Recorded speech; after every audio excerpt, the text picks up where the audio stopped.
Welcome back to another installment of In Real Life. I'm Charlotte Yariconi, and I get to talk to all sorts of interesting people across Microsoft about their passions, both personally and professionally. Today, I am joined by Cristina Brendicke. Cristina, welcome. Hi. So, before we begin, can you tell me what team you work in within Microsoft and what do you do?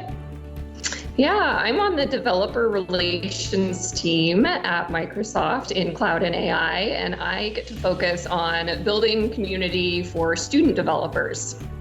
Awesome. That sounds actually really interesting. But what we're going to talk about today is not about students, unless you want to call yourself a student. It's about horse riding, and particularly horse riding in the sport of dressage. So can you talk a little bit about that? Dressage is like ballet for horses. So the horse and rider combination perform a dance of sorts, and the rider is asking the horse to perform this series of movements. And when done well, it should look completely effortless. Of course, it's not effortless. It requires quite a bit of athleticism from both the horse and the rider. I have to confess, Cristina and I actually know each other because I too ride dressage. So, I'd love to get your thoughts about some of the key learnings you've had is in actually working on the sport and showing and competing, as I know you do. I have learned so much about myself in my riding journey. I would say the biggest one for me is patience.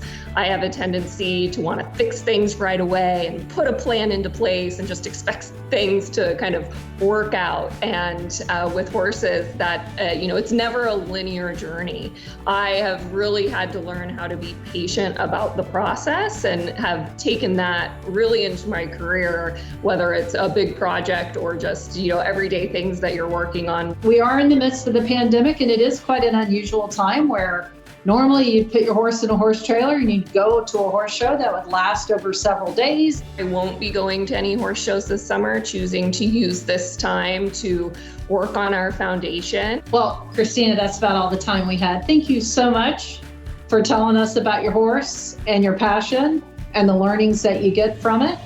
And for those viewers, please tune in for another episode of In Real Life coming soon.